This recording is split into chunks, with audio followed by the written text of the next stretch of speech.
All right, chemical bonds. These are going to be attractive forces. Remember, we talked about attractive and repulsion earlier. So we need them to be attractive forces that are going to hold atoms together to make compounds.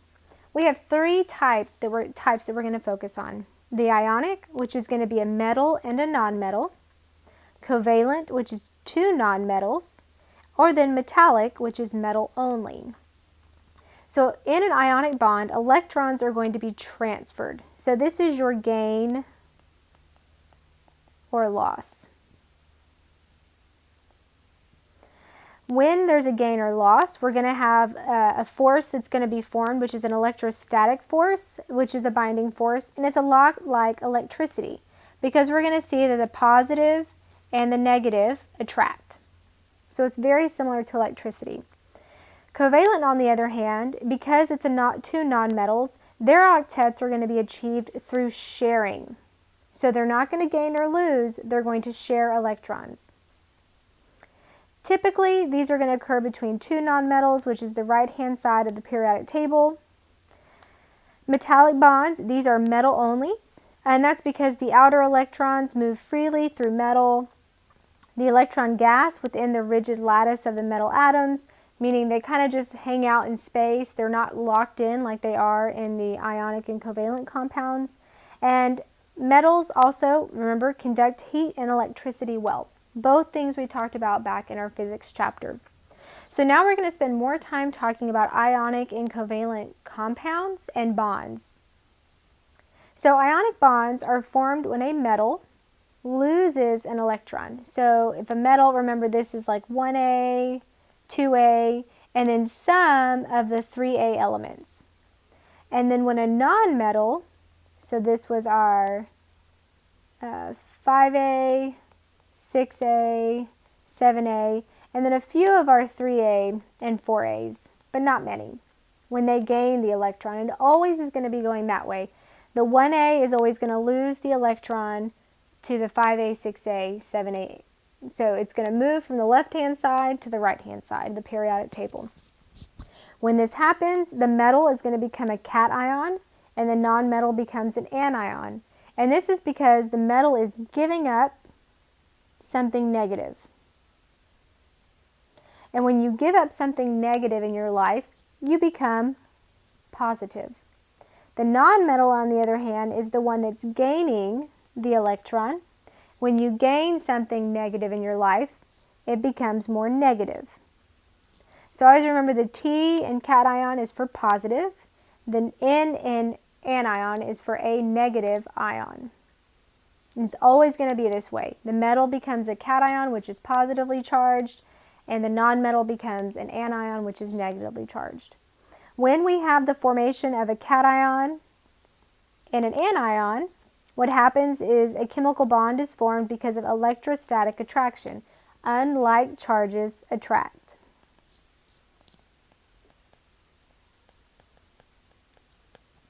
An example here is sodium chloride.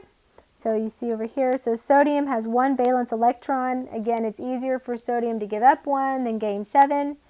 It hangs out next to chlorine, which has 7 valence electrons. It's going to be a lot easier for chlorine to gain 1 to get 8 than it is for chlorine to give up 7 electrons. When sodium loses its negative electron, it becomes a positive cation. When chlorine gains that negative electron, it becomes an anion. Now there are a couple of important electron transfer rules. Electrons are lost and gained to form closed octets, which we talked about on the last slide.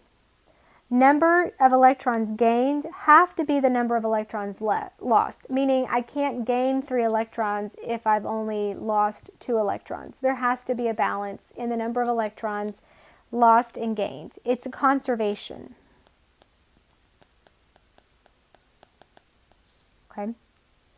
Now when we have ionic bonds formed, they are going to be classified as an ionic compound, which again is made up of a metal and a nonmetal. Ionic compounds tend to be white, crystalline, so think of like sugar, even though it's strange because sugar is not an ionic compound, but it's crystalline like sugar or like salt. and they tend to be soluble in water, meaning they dissolve in water quite well. When we write out their formulas, which we'll need for chemical reactions, we're going to list the elements in the compound and their proportions, which are those numbers below. So when I have sodium chloride, this is 1 sodium and 1 chloride. If I have, like down here, where I have calcium fluoride, well, this 2 means that I have 2 fluorine atoms and I have 1 calcium atom. And I can see that up here, right? 2 fluorides, 1 calcium. So you're going to write the symbol for the positive ion first, which is the metal. Then you're going to follow it by the negative ion symbol, which is the nonmetal. You assign subscripts to assure the compound is electrically neutral. Proportions are decided by the electron gain or loss. So calcium has 2 valence electrons. So when it's next to 2 fluorines, each fluorine only has 1 vacancy, right? It only can take 1 electron. So calcium is going to give up 1 electron to the first fluorine and a 2nd electron to the 2nd fluorine. When that happens, calcium has now lost 2 negative things, so it's twice as positive, and each fluorine has only gained 1 negative thing, which makes it only 1 negative. Another way to predict this is if calcium becomes 2+, remember that's its predicted charge, and fluoride is predicted to have a 1- charge, you can swap the charges and take the absolute value, and that will always work. So if I had magnesium chloride and I swap the charges and make them subscripts, it'll always work that way. So let's talk a little bit about naming. The nice thing about naming ionic compounds is the first thing you need to do is identify, is it a cation, is it a metal and nonmetal, or is it 2 nonmetals? If you identify that it's a metal and a nonmetal, then it's pretty easy to name them. You're always going to name the metal as it appears on the periodic table with no change. Then you're going to name the nonmetal and replace the ending with IDE. So in this case, this is calcium chloride. If we had NaCl, this would be sodium chloride. And we're going to practice naming both ionic and covalent compounds in the Chapter 9 practice.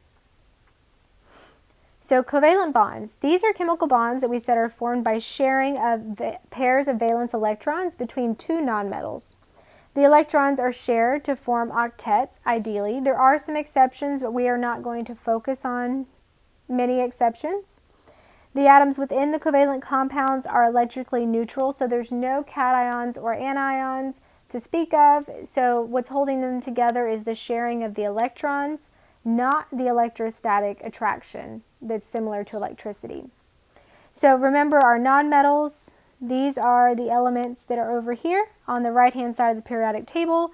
So when we think about covalent, remember co always means they share something in common, valent refers to valence. So these are going to be elements that have similar numbers of valence electrons. One is not deficient and the other one has a surplus, so because they share a similar number of valence electrons, the best way is to share. So a covalent compound is held together by a covalent bond. It sounds pretty straightforward. A covalent compound has covalent bonds, an ionic compound has ionic bonds, and it is straightforward. Now if we use the electron dot representation, so we saw that in the last chapter, we have bonding pairs of electrons that are shared and lone or non-bonding pairs of electrons not shared. So let's look at some examples. If I have 2 hydrogen atoms, each has a lone electron, there's no incentive for the hydrogen to transfer 1 electron to the other because then the other one won't have any. So what happens is both hydrogens share their electrons. The electrons now exist in between the 2 hydrogens, and that makes a bond.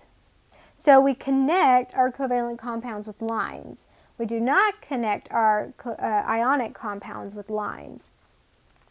If I have oxygen, remember oxygen has 6 valence electrons, which means it has essentially 2 lone electrons for each oxygen.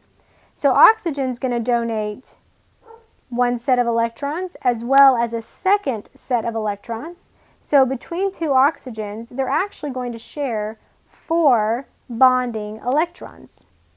The non-bonding electrons are all the ones that are over here to the right and all the ones that are here to the left that are not participating in bonding at all. And they exist on the atom as non-bonding electrons. They're still there to help achieve the octet, but they're not going to participate in bonding. So let's count the number of electrons. We have 1, 2, 3, 4, 5, 6, 7, 8. I had to look, there we go. Okay. And the other one has 1, 2, 3, 4, 5, 6, 7, 8. Okay. So by sharing them, they're essentially going to have the right number of electrons.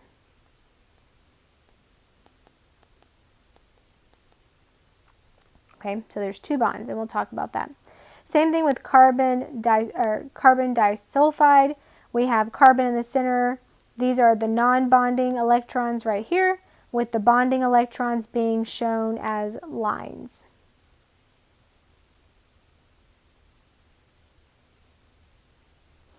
So what we saw in the previous slide is multiple bonds.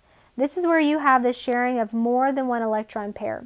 So when we have something like this, this is a single bond. But if we have like the situation down here, where we have ethylene, which has 2 lines, looks like an equal sign between the carbons, this is called a double bond.